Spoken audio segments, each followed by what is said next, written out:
Carole Lebéchec, bienvenue dans le 11-12. Merci, bonjour. Vous êtes vice-présidente du Conseil régional de Bretagne, présidente de la commission climat, transition et biodiversité, et aussi vous êtes dans 5 délégations. Est-ce que vous pouvez les nommer d'ailleurs? Oui, bien sûr. Alors les délégations donc, sur toute la Bretagne, c'est les déchets, l'économie circulaire, le plan breton pour l'arbre, les matériaux biosourcés et les réserves naturelles régionales. Ça fait beaucoup. Oui, ça m'occupe tout mon temps en fait. Est-ce que c'est la passion qui vous guide dans votre action citoyenne, Carole Lebéchec? Alors effectivement, c'est une passion. C'est depuis, je dirais même près de 25 ans en fait, je suis très intéressée et active dans tout ce qu'on pourrait appeler la transition écologique en fait. J'ai un prisme au départ plutôt d'économiste, j'ai une formation d'économiste industriel, mais rapidement je me suis beaucoup intéressée à la transversalité des thématiques parce que je pense qu'on a beaucoup de choses à faire évoluer et il faut les faire évoluer en connaissance de cause et en toute cohérence avec les différents sujets, qu'ils soient politiques, juridiques, économiques, écologiques. Une approche globale, on peut dire?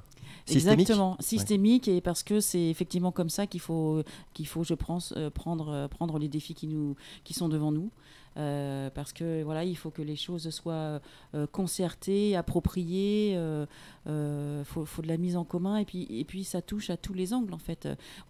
C'est terminé d'agir en silo, ce qu'on dit en silo, parce que chaque action impacte plusieurs thèmes. Alors, je l'indiquais en début d'entretien, Carole Lebéchec, vous êtes présidente de la commission climat, transition et biodiversité, donc on voit bien tous ces mots-clés qui sont imbriqués.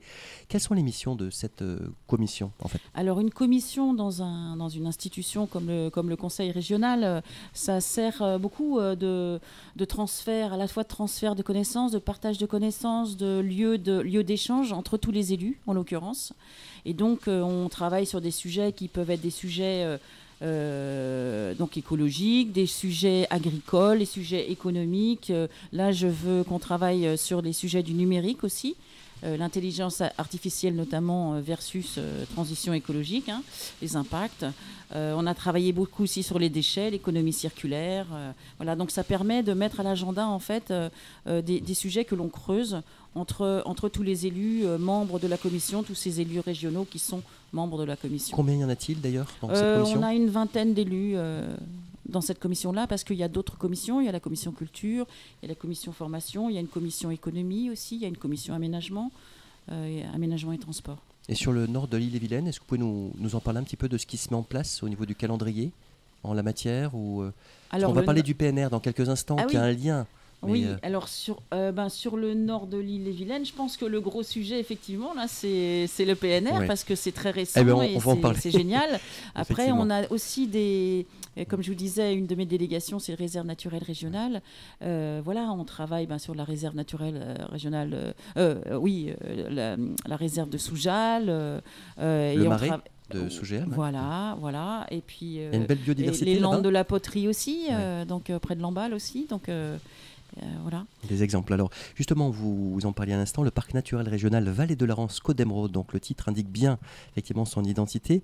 Il a été créé, je le rappelle, le 19 octobre dernier, décret du Premier ministre.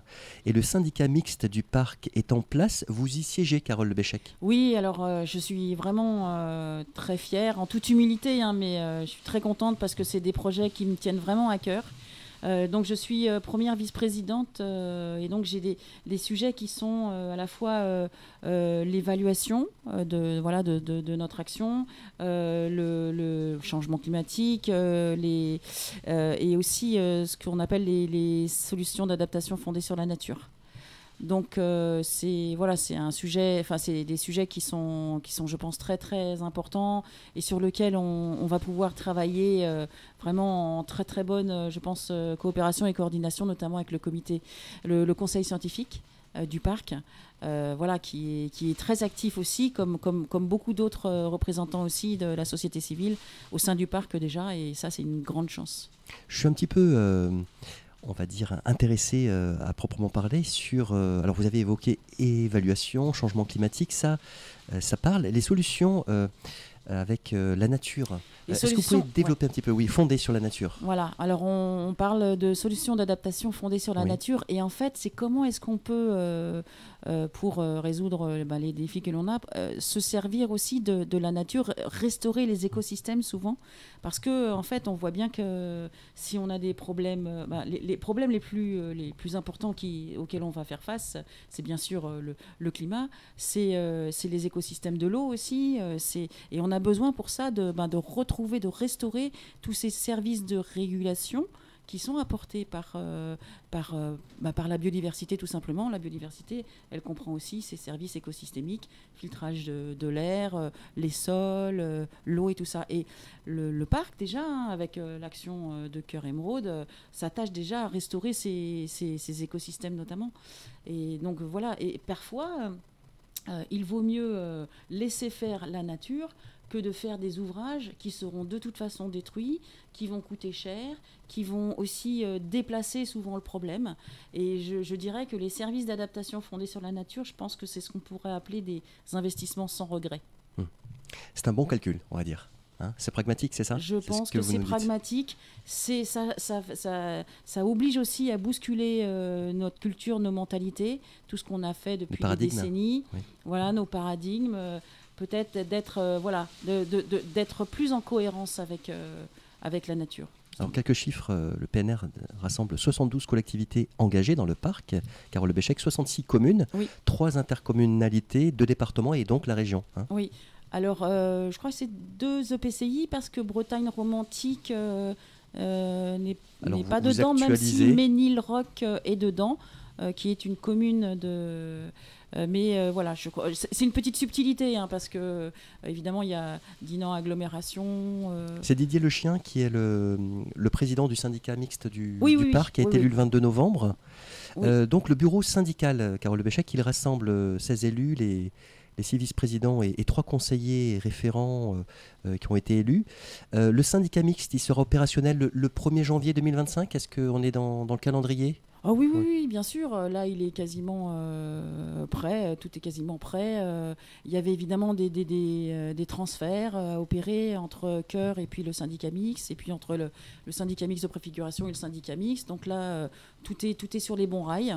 Tout est en place. Et les compétences de Cœur, on va les retrouver, c'est-à-dire les personnes... Tout à fait, oui. Les personnes de Cœur sont pleinement transférées dans le syndicat mixte, et heureusement, je dirais, parce que il y a beaucoup de compétences, beaucoup d'expertise, et déjà des projets qui ont été élaborés, donc ils seront là et ils vont pouvoir continuer le travail, mais donc on va bien sûr donner encore une autre dynamique en ayant écrit cette charte, et on va donc prioriser les actions, mais on a besoin évidemment de tous ces experts qui sont déjà dans Cœur.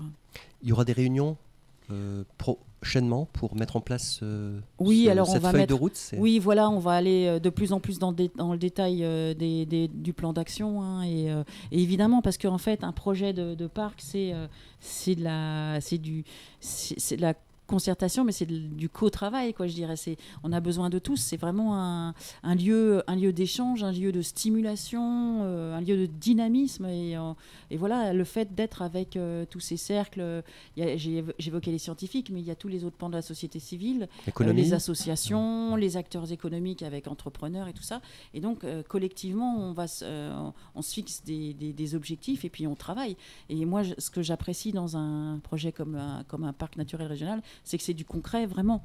C'est continuer à protéger et de plus en plus la biodiversité, c'est faire les atlas, c'est aussi être en sensibilisation aussi avec les populations, mais c'est aussi faire profiter chaque commune de ce qu'on peut avoir mené dans une commune pour voir le PNR comme une opportunité. Oui. Pas comme une menace, c'est ça? Ah non, c'est pas du tout une menace, c'est vraiment... et je pense que toutes les communes en sont convaincues et vont pouvoir en bénéficier. C'est ça aussi, c'est bénéficier de l'expérience des autres, bénéficier de l'expertise de des agents de Cœur, et on va pouvoir faire des beaux projets. On va travailler sur l'urbanisme, sur les aménagements, sur on disait hein, la biodiversité, sur l'eau, même sur les énergies renouvelables. C'est vraiment global. Global et systémique, comme on disait tout à l'heure, comme projet. Alors, énergie renouvelable, on pense au vent en Bretagne, mais pas que. Non, il y a les projets photovoltaïques et puis il y a aussi, par exemple, il y a un acteur qui est déjà dans le cœur depuis très longtemps, je le cite, c'est la SIC Énergie Renouvelable. Donc le bois aussi, et derrière le bois, il y a les arbres. Et les arbres, c'est le bocage et les forêts. Comment gérer durablement notre capital forêt et capital bocage, comment le développer encore, parce qu'on sait que l'arbre est nécessaire. Fixe le carbone. Oui, parce qu'il est à l'inverse de nous, il respire le gaz carbonique, c'est quand même super pratique. C'est lui qui nous aidera à rester zen en 2050, hein, zen, zéro émission nette. On a besoin des forêts, on a besoin des zones humides, on a besoin de tous ces écosystèmes-là. Et vous voyez, je vous en parle là alors que vous m'avez interpellé sur les énergies renouvelables, mais tout est lié. Donc il faut qu'on travaille tous ensemble et en bonne intelligence. Carole Lebéchec, justement, pour travailler en bonne intelligence, en cohérence, ça passe par la pédagogie.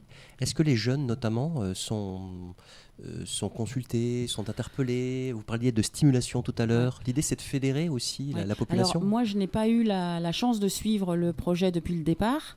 Mais quand je vois les vidéos, les films et tout ça, eh bien, je vois que ça motive énormément de personnes de tous les âges, y compris des jeunes. J'étais à un chantier participatif, je me souviens, sur l'aéroport de Dinard, restauration de zones humides. Eh ben, il y avait des jeunes.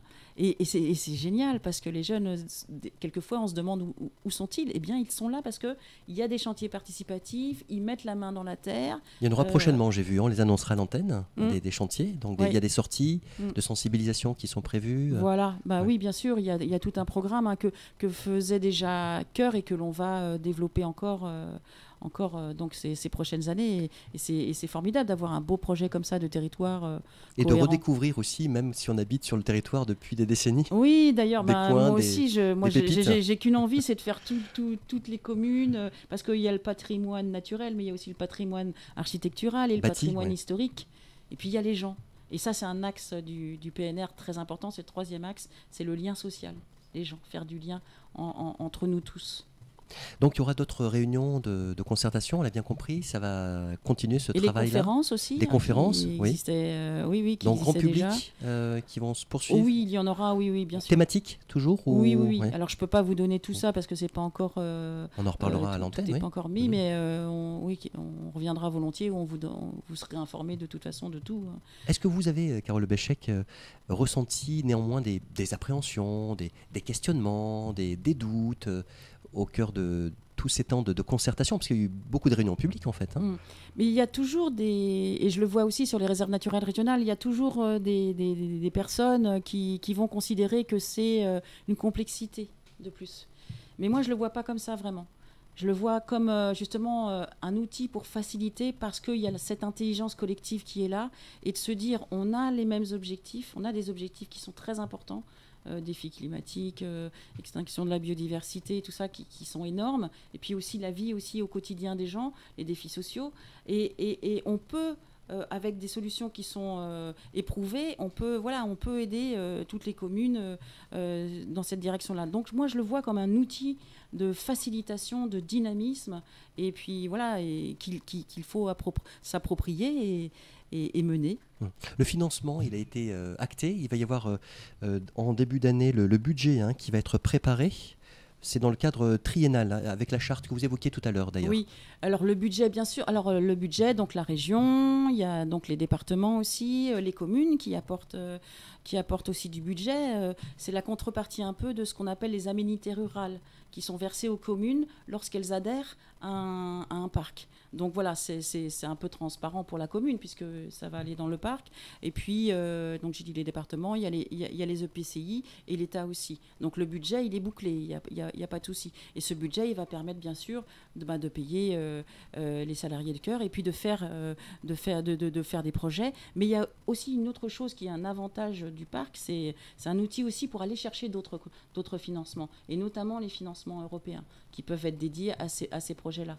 Donc, si on regarde les défis de l'adaptation, par exemple, il va y avoir des projets européens qui seront là-dessus. Et l'ingénierie du parc, qui est donc incarnée par les personnes qui y travaillent, va permettre d'aller chercher ce financement complémentaire et qui profitera donc à l'ensemble des communes du parc, donc à l'ensemble des habitants. Eh bien, merci beaucoup, Carole Béchec, pour toutes ces précisions. Je rappelle que vous êtes vice-présidente du Conseil régional de Bretagne, présidente de la commission climat, transition et biodiversité, et donc 5 délégations que vous avez rappelées en début d'émission. Et on souhaite effectivement au parc naturel régional Vallée de la Rance-Côte d'Emeraude de beaux jours devant lui. Et à vous, de belles fêtes de fin d'année. Merci beaucoup. Au revoir. Au revoir.